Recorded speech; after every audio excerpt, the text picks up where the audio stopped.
Hello everyone, and thank you for joining us for the Plan B kickoff today with the B team. Before I hand you over to Sir Richard Branson to introduce the B team and the initial business leaders joining founders Sir Richard and Jochen, Zeitz, as well as the first 3 challenges the B team will undertake, we would like to share a video of the joint declaration the B team leaders issued today.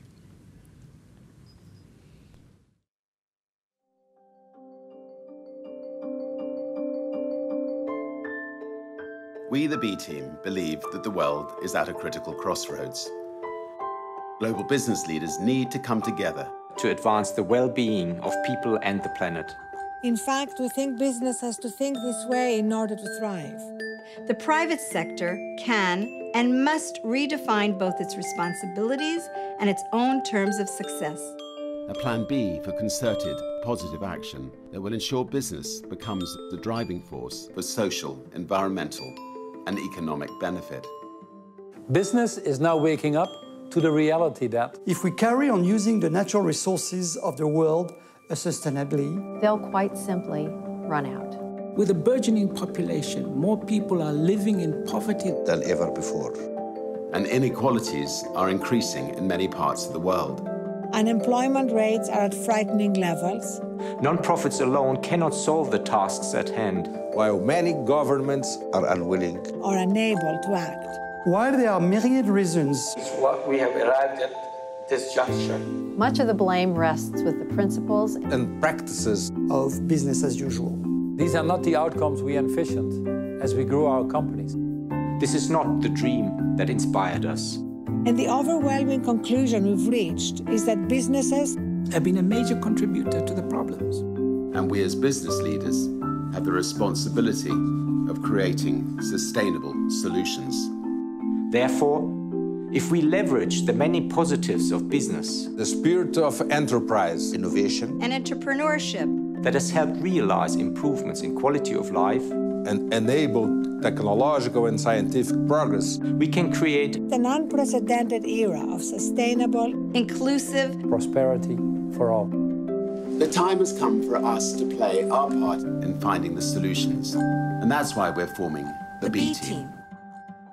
Our vision of the future is a world in which the purpose of business is to become a driving force for social, environmental, and economic benefit. Our mission is to help develop a Plan B that puts people and planet alongside profit. Plan A, where companies have been driven by the profit motive alone, is just no longer acceptable. As business leaders, we know that what we are proposing will be a challenge, or even an affront, to many of our colleagues and competitors. But we're confident that those who choose to work with us will see that in the long run, what's better for the planet and its people is also better for business. The ultimate aim, with support, energy and ideas, and yes, constant, frank criticism, is to get millions of business leaders committed to a better way of doing business. And before we comment on the practices of others, we pledge that we will start at home. We will focus on ourselves, our own businesses and industries, and do our utmost to ensure we meet the principles of better business. As members of the B team, as members of the B team, as members of the B team, as members of the B team, we will work to overcome large-scale challenges where our collective voices can make a difference. With a spirit of collaboration and cooperation, please join us.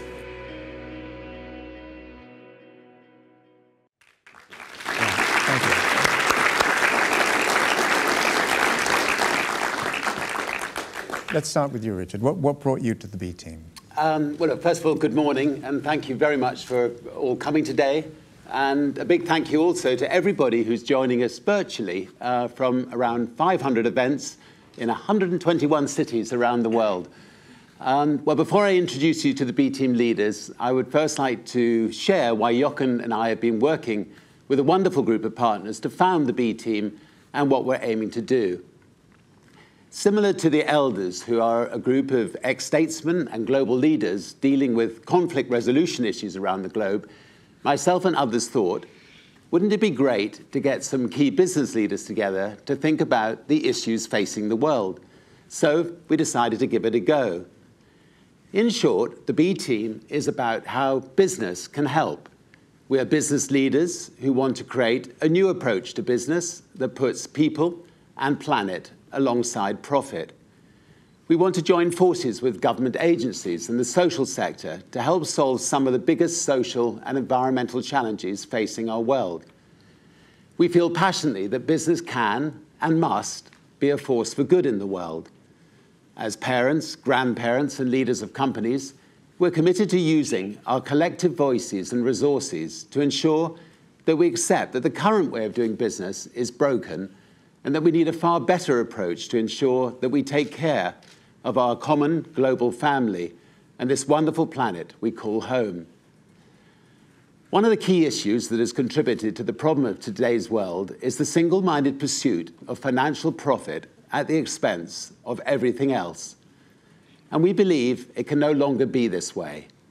Commercial gain and the pursuit of enterprise must be balanced with, and not opposed to, the environment and society's well-being. Business has helped enable great progress in technology and science and has generated opportunities for economic growth across the world. So why can't we create a new business model? One that still enables the profit motive to encourage creativity, but one that also looks after our planet and its people on which we depend. The B Team leaders all share similar ambitions and this common vision. Today, Jochen and I are joined by Ibrahim, Shari Arison, Kathy Calvin, and Strive Masiyiwa. And other B leaders who are here in spirit are Arianna Huffington, Guilherme Leal, sorry, I don't know why we took people's names which are so difficult to pronounce, but anyway, I put Gore at the end, so I pronounce Al properly at the end of Guilherme Leal. Sorry. Anyway, Dr. Ngozi Okonjo-Iweala. Yeah, you can see it's a difficult group we've got. Anyway, François-Henri Pinault, Polman, Zhang, Ratan Tata, and Professor Mohammed Yunus. Well, we've also appointed two additional honorary leaders to represent people and the planet. I'm pleased to share that Mary Robinson, who's in the audience today, and Brundtland have agreed to join us. These first B leaders have been selected by a global network of advisors and by people all over the world, and they come from a range of countries and industry sectors to reflect the global nature of what we're trying to achieve. This will not be an exclusive group. Our aim will be to work with others to create a movement of business leaders from all over the world to work towards a better way of doing business. All of the B leaders have been on a journey of change in their own businesses and realize that there is a lot more to do. So we look forward to learning from others and sharing our experiences. We're all committed to a new approach to business that balances people, our planet, and profit. Collectively, we're committed to finding a better way of doing business. And now I'd like to hand over to Jochen. Thank you. Thank you, Richard. Over the past year, the B Team has focused on identifying the key barriers or challenges that have been preventing business from becoming a driving force for social, environmental, and economic benefit. With the support of scientists, economists, accountants, young entrepreneurs, NGOs, and experts around the world, we established a set of criteria to identify these barriers and determine the actions and commitments we could take as the B Team to help remove them. The outcome of this process is a collection of 10 critical social and environmental issues that form our starting agenda that we will be addressing to help define and achieve a Plan B for business. Today, we are announcing the first 3 challenges that we will be undertaking, and over the next months, we will continue to gather input from our advisors and the wider community, including yourselves, to finalize our action list and priorities. Our first challenges are the future bottom line, the future of incentives, and the future of leadership. All 3 are interconnected and touch the 10 issues of our agenda. One of the barriers to business incorporating thinking about people and planet in decision-making is our recent and current financial model and reporting. This model is over a century old, developed at a time when natural resources were seemingly infinite and companies excluded the impact of their operations on society and the environment, which is understandable as corporate activity on a global scale was relatively minor.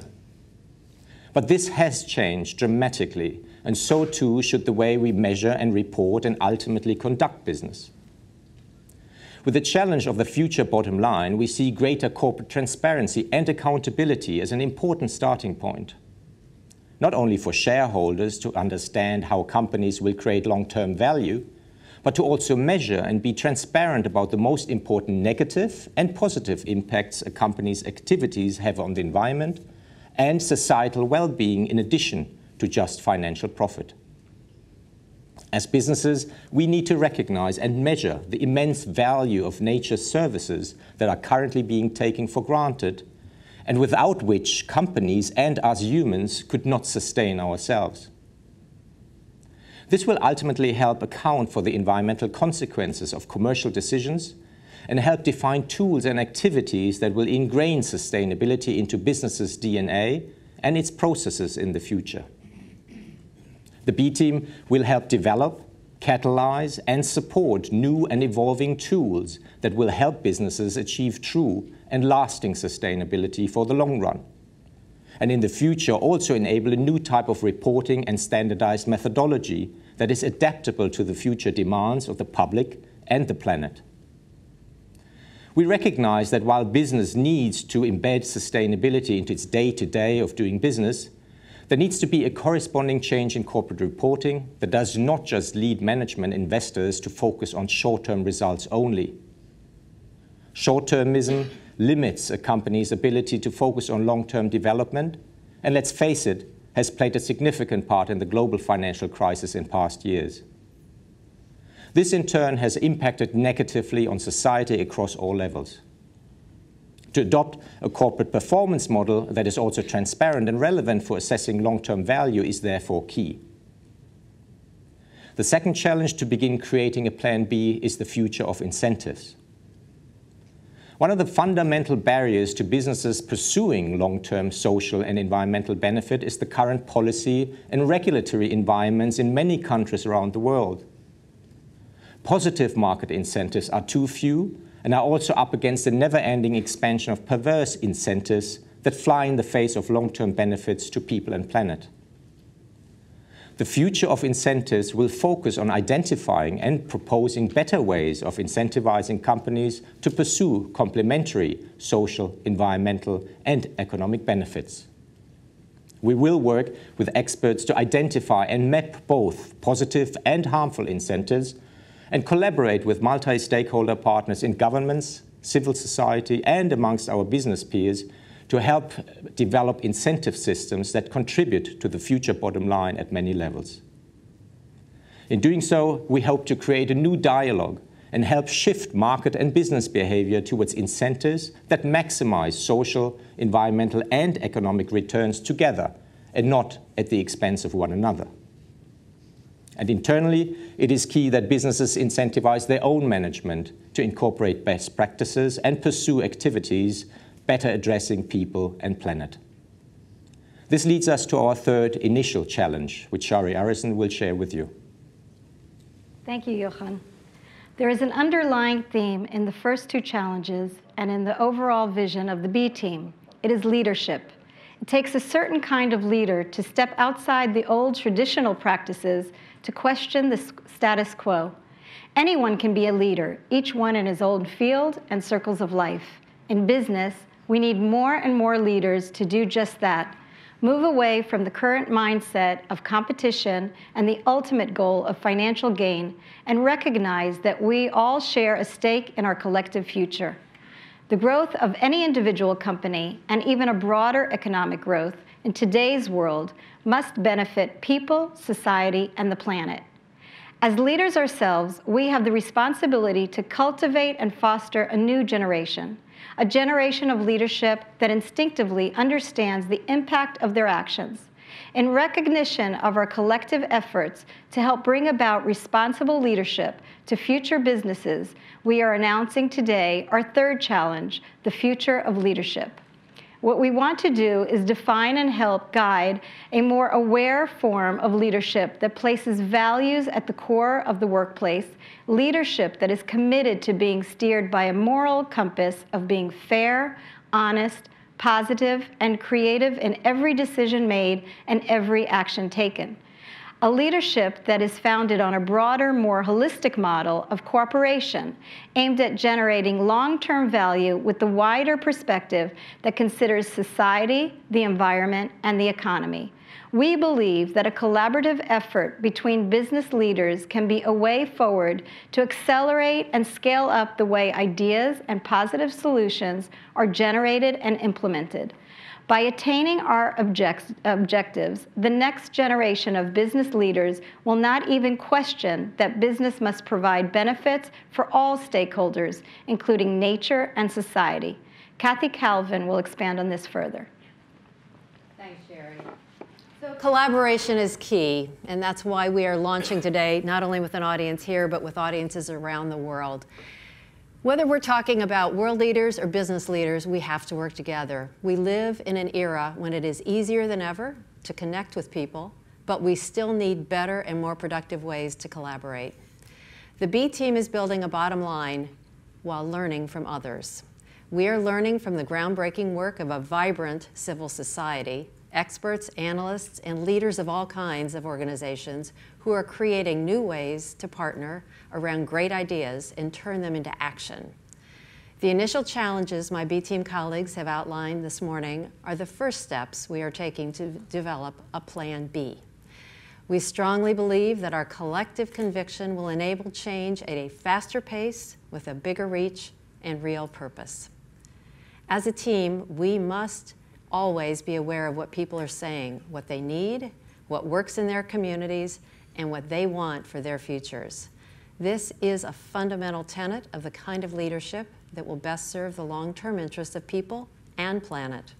From the UN to the World Bank to town halls all around the world, people in power agree that we cannot achieve our aims without working closely with all parts of society. That's why we are calling on you to work with us on our development plan for the first 3 challenges. Our success, that is the implementation of a Plan B, requires a process that is open, inclusive, and collaborative. We are stepping up to lead, but more importantly, we will be listening and sharing. We have the ears of many other influential people around the world who can help us shape a better way of doing business. We hope you will join us. And let me now turn to Strive Masiyiwa. Thank you, Kathy. Communication is the key to enable widespread systematic change. We live in a society of fast technology, immediate engagement and response around the world that can mobilize movements. We are becoming even more interconnected and globalized daily. And studies have shown that when just 10% of a population hold an unshakable belief, their belief can form a threshold to tip the majority to follow. We hope that businesses will engage and across all industries.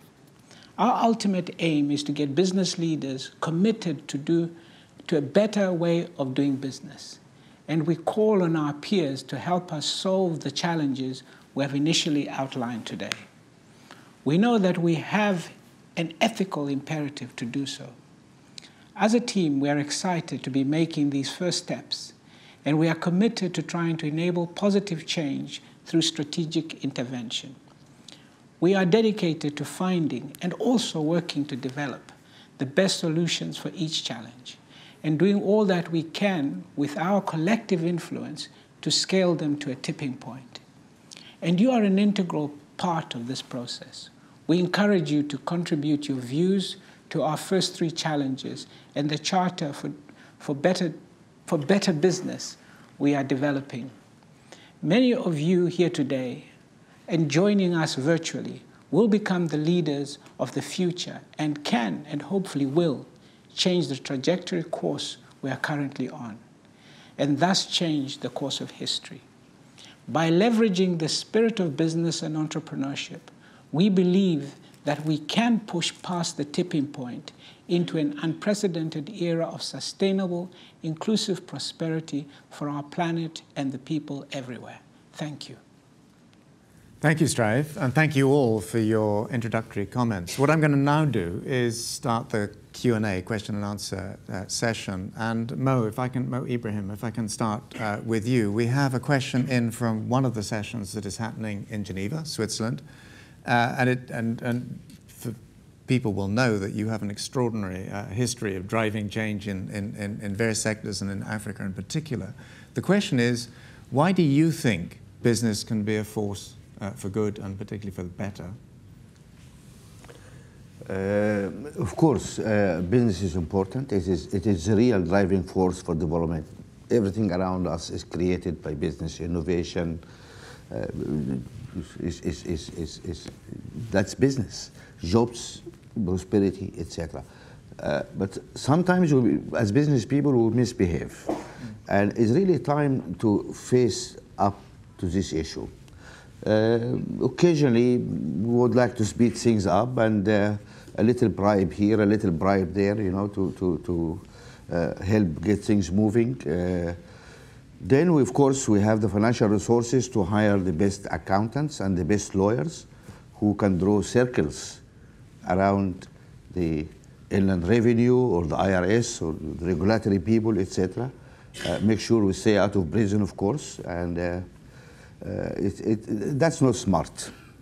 That really blemish all the wonderful things we are doing. The light of transparency shine over all of us now. There's no place to hide. And it's time now for business to really realize that we have to change some of our ways. We need to pay our taxes. We need to deal with mispricing. Africa loses 80 million pounds every year in illicit transfer of funds. Million or billion? A billion. Yeah. 80 billion. That is more than double the amount of aid Africa receives. That's not acceptable. That is not acceptable. And business really need to stand up now and show its moral backbone.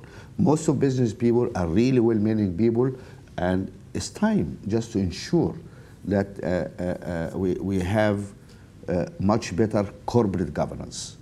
We cannot just talk about good governance in the public domain without talking about good governance in the private sector. What we stand for is good governance in the private sector. We need, as business leaders, to be able to look at the breakfast table into the eyes of our children and don't feel ashamed. Thank you.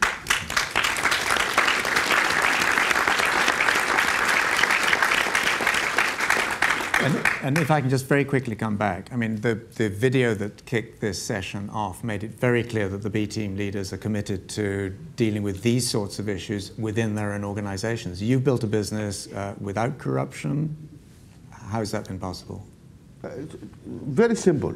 The first board meeting we had, I asked the board, and I had a wonderful board, very senior people, and I said, are we serious? Because we said we're going to have a slogan in the company, not a single dollar.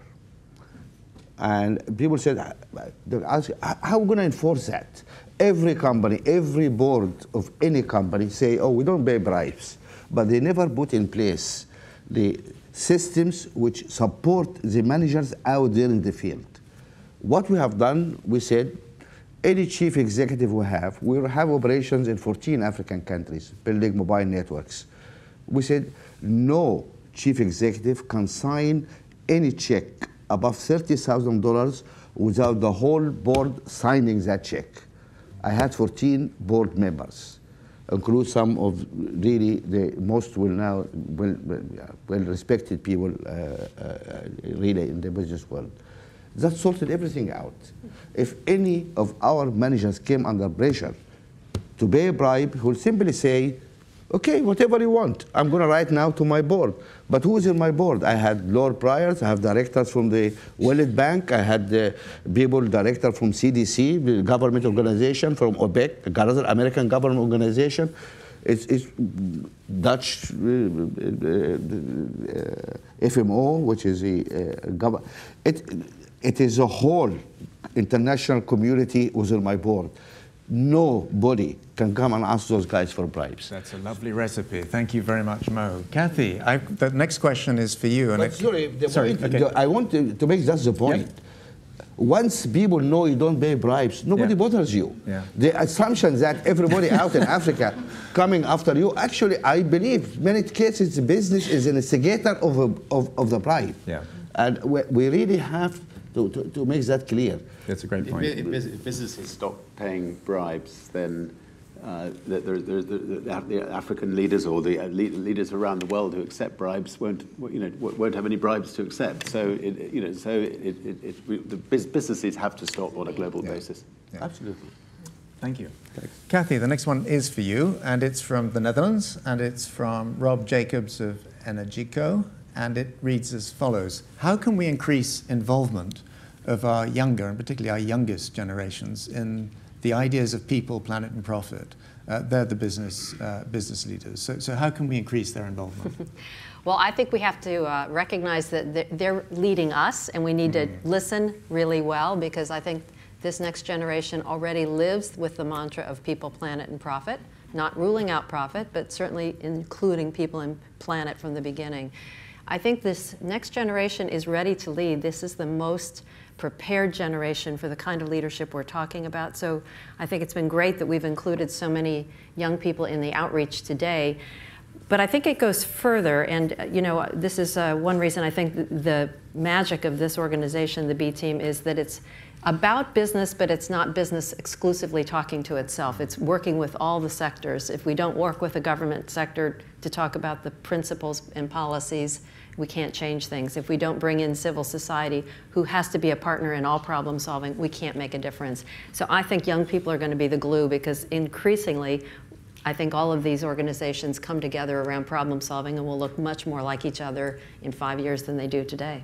And just given your experience with the UN Foundation, do you think that this trend that you're identifying is true right around the world, or is it more true in some regions than others? Well, it's definitely a global trend, and what we've seen from organizations like Unilever, Paul Polman has done phenomenal things to recognize that the bottom billion people in the planet really are the future for all of us, and bringing them to become full partners in our prosperity is critical, as well as making sure that everyone else is making room for them on the planet. Yeah.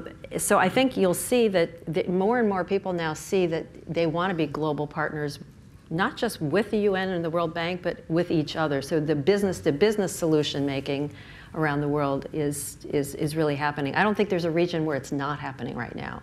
Brilliant. Thank you.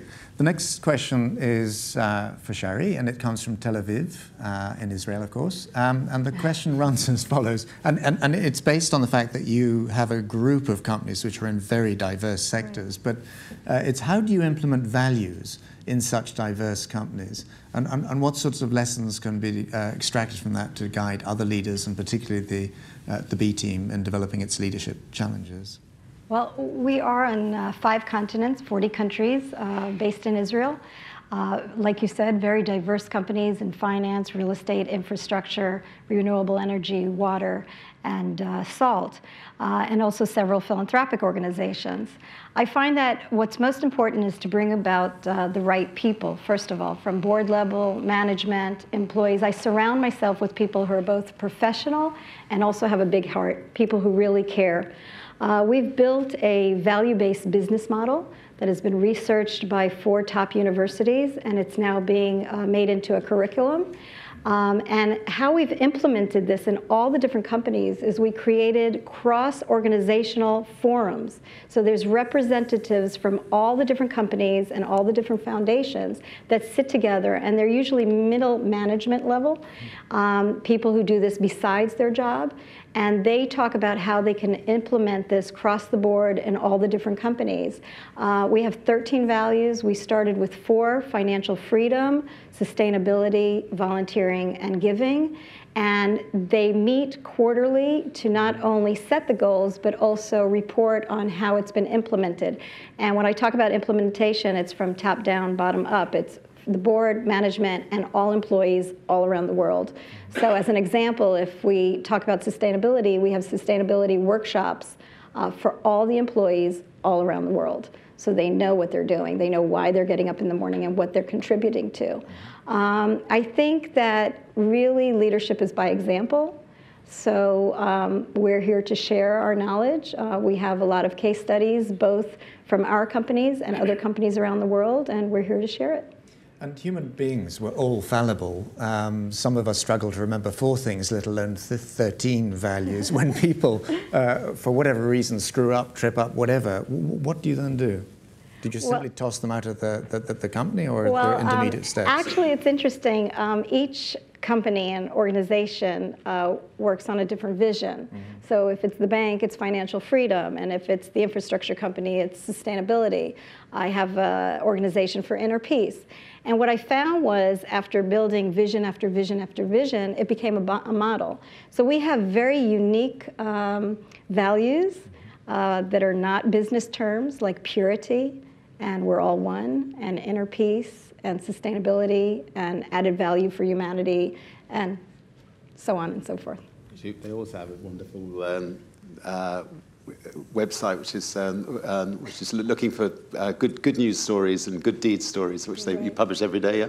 Right. Well, we created Good Deeds Day, where everyone can go out and do a good deed, and we have a website, goodnet.org, which combines all individuals and organizations that do good in the world. So we're trying to grow the goodness. Thanks very much, Shari. Thank you. And it's interesting that Richard came in with the point about the website, because Richard, the next one's for you, and it comes from Riding the Tiger Productions in the United States, Lydia Nibley. As a filmmaker, the question is, as a filmmaker and someone who tells stories to make change, how can media and film support the goals of Plan B? Well, my son's more a filmmaker than I, and we're involved in an organisation which has examined the war on drugs, and the Global Commission is absolutely convinced, having spent 2 years trying to tackle the war on drugs, that drugs should be treated as a health problem, not a criminal problem. And my son made a very powerful film called Breaking the Taboo, where he followed the Commission's work. And a million people saw the film, and I think it helped enormously in the Commission's work. And so I think I think films films about what the B team are doing would be helpful.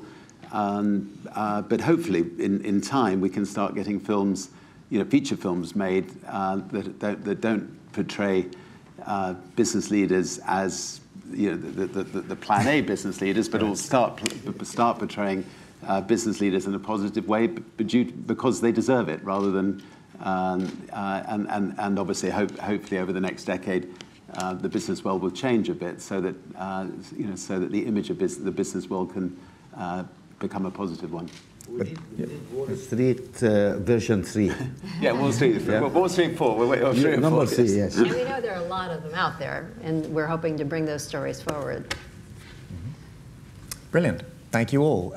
This one's for Strive, and it comes from someone in New Zealand, Yong from Non, and it reads as follows. You've said that the current way of doing business is not sustainable. How would you change businesses to make them more sustainable? And rather than talk for about 2 afternoons, can we have that's a big question. But you have a very good example of something you've done in your own company in Africa. Absolutely, Richard. And I love New Zealand. I started a business there. I hope it's morning, right? No, it's night.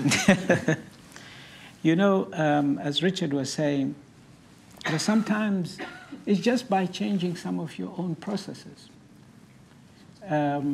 We, for instance, in our business as a telecommunications company, we found that a big piece, despite the great success which we've had in Africa, where millions and millions of people now have cell phones, one of the negative impacts, of course, is that we drive those networks using diesel generators because we have no access to power. Now, we've begun to remove those diesel generators and replace them with solar power. but we're also helping the subscribers themselves, because they have no access to power. So they buy diesel generators or have to go to the local business center to access power. So we designed a little solar lantern, which has a solar power unit to charge their phones. So you can redesign your business processes in very basic ways sometimes. So in that case, we're helping the people with access to power, but we're also helping the planet itself with the carbon footprint. Thank you. The next question for Jochen is from New Zealand, and it's from Philip Court of Greenstage. Jochen, given that the safe limit of carbon dioxide in the atmosphere is 565 gigatons to keep below 2 degrees of warming, and fossil fuel extraction companies have about 2,795 gigatons on their balance sheets, what can we do to prevent business as usual causing what appears to be inevitable? I'm surprised that New Zealand is still up. They're excited. Well, I think, first of all, we need to account for our environmental impacts, measure them, and look at them as a debt. When you talk about those gigatons, what does it really mean? Yeah. So accounting for them, rather than in gigatons, we could do it in monetary terms, and that's one of the initiatives that we are looking at as well, to take the environmental profit and loss account that basically monetizes environmental impacts and try and help scale that and standardize a methodology of how to do it so that businesses actually first account, they measure it, and then they start managing it, and they really look at it as a debt on their balance sheet. If we put all of those gigatons on the balance sheet and say this is a debt that we have towards our planet, we will start managing them. Right now, business doesn't account for the negative impacts at all. It doesn't therefore take full responsibility, and I'm always saying, well, until we really know what the impacts are, we're not going to find a solution. Once we put the market mechanisms and how business can really help and try find solutions into full force by saying, here are the impacts, this is a debt, let's get rid of it, we will start finding solutions. And I think that's one of the first things every business needs to do, rather than just thinking they are sustainable, but saying, well, where is the unsustainabilities that we can actually go about finding solutions? Thank you. The B team also perhaps needs to lobby governments to get rid of subsidies, these enormous subsidies on fossil fuels. Yeah. And if they get rid of the subsidies on fossil fuels, give all that money back in people's pay packet, so that the poorer person actually gets the benefit of of getting rid of those subsidies.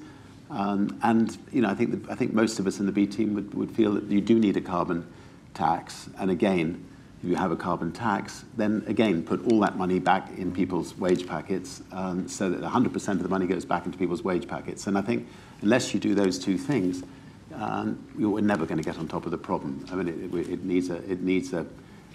really does need a global approach, and hopefully, by business leaders standing up and saying that's necessary, it's more likely, I think, for governments to push it through.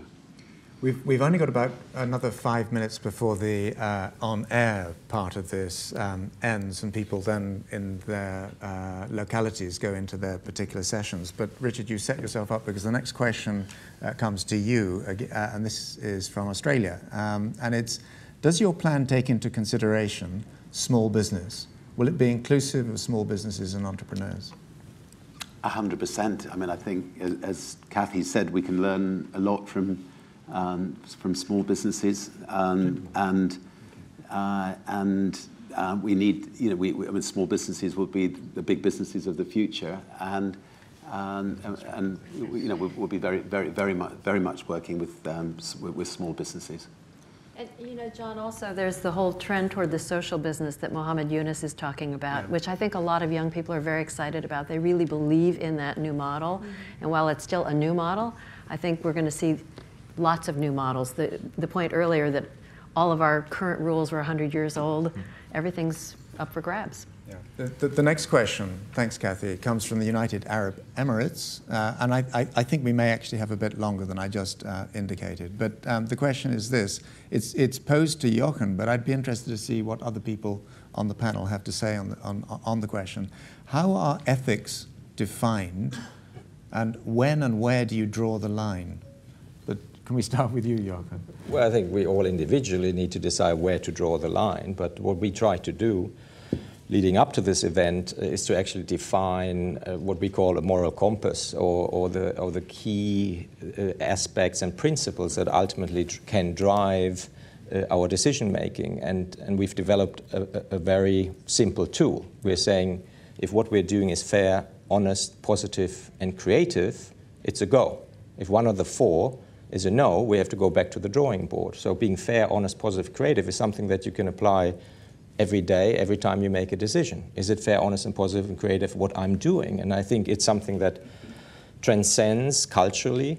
From a religious point of view, it's something we can all sign up to, and we can all embrace it and do it on a daily basis. I mean, I've personally been doing it using the 4 keys for quite some time, and it's helping me on a daily basis to actually stay on track. And I think that's where ultimately we can apply ethics to our daily lives. We all have corporate conduct codes and long pages of what we should do, but ultimately if we don't take it into our daily lives and live it on a daily basis in how we do business, it just becomes words. And I think it's important that we have practical tools that we can use and implement globally. I think it's worth saying that that as companies, we're by no means perfect, and we know that we've got a lot of work to do, in our own companies, to get our own companies right, and we can always do better, and I promise you we'll be trying to do that. Well, I think transparency, as Mo said, is also critical. I think we're sometimes afraid of the negative repercussions on being transparent, but I think we have to come to a point where it's not something where we are afraid. We are saying, here we are, here's where we are failing, here's where we need to find solutions, and only then we will really get others to join in. And I think that's important, the whole transparency question. We're trying to hide behind this big shell because we're afraid. And being able to talk about our faults and shortcomings, I think, is important. And it's not something that all of us dare collectively. I think we will definitely do that. Yeah. And I'd like to add that I think it's really taking responsibility and also understanding that it's a process, and it's a process that takes time. And I think we need to engage people. I don't think you can just have a code and say this is how it has to be. You have to educate and you have to engage people, and then they want to do it and they want to take responsibility. Strive, any thoughts? Live your values. We've got to live what we say. I'm always saying to our people in Africa, and we're active in so many African countries, the price is too high.